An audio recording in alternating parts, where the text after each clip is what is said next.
Revelation 18 verse 1 to 24. Revelation 18, the fall of Babylon. After these things, I saw another mighty angel descending from heaven, clothed in radiant glory, his presence illuminating the entire earth. With a voice that thundered like the roar of many waters, he cried out, "Fallen, fallen is Babylon the Great. She has become a dwelling place for demons, a haunt for every unclean spirit, a prison for every vile and detestable bird. For all the nations have drunk the maddening wine of her immorality, the kings of the earth have fornicated with her, and the merchants of the world have grown rich from her excessive luxuries." Then I heard another voice from heaven, saying, "Come out of her, my people, so that you may not share in her sins and receive her plagues. For her sins have reached up to heaven, and God has remembered her iniquities. Render to her as she has rendered to others, repay her double for her deeds. Mix her a double portion in her own cup. In the measure that she glorified herself and lived in extravagance, give her the same measure of torment and mourning. For she says in her heart, I sit as a queen, I am not a widow and shall never see sorrow. But in one day, her plagues will come, death, mourning, and famine, and she will be utterly burned with fire, for mighty is the Lord God who judges her. The kings of the earth, those who have indulged in her fornications and lived luxuriously with her, will weep and wail over her when they see the smoke of her burning. Standing at a distance in fear of her torment, they will cry out, Alas! Alas!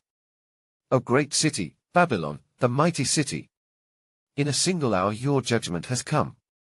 The merchants of the earth will weep and mourn, for no one buys their cargo any more, gold, silver, precious stones, pearls, fine linen, purple and scarlet cloth, every sort of costly wood, bronze, iron, and marble, cinnamon, incense, myrrh, frankincense, wine, oil, fine flour, wheat, cattle, sheep, horses, chariots, and even the souls of men. The fruit that your soul longed for has vanished from you. All your riches and splendor are lost, never to be found again. The merchants who grew rich from her will stand at a distance, weeping and mourning.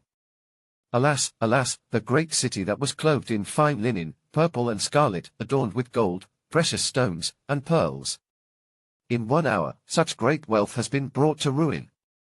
Every shipmaster, seafarer, and those who trade on the seas stood far off, watching in horror as the smoke of her destruction rose into the heavens. They cried out, What city was ever like this great city? They threw dust on their heads in lamentation. Alas, alas, the great city, where all who had ships on the sea grew rich from her wealth. In 1 hour, she has been laid waste. But in the heavens, there was another cry, one of rejoicing. Rejoice over her, O heaven! Rejoice, you saints, apostles, and prophets! For God has avenged you upon her.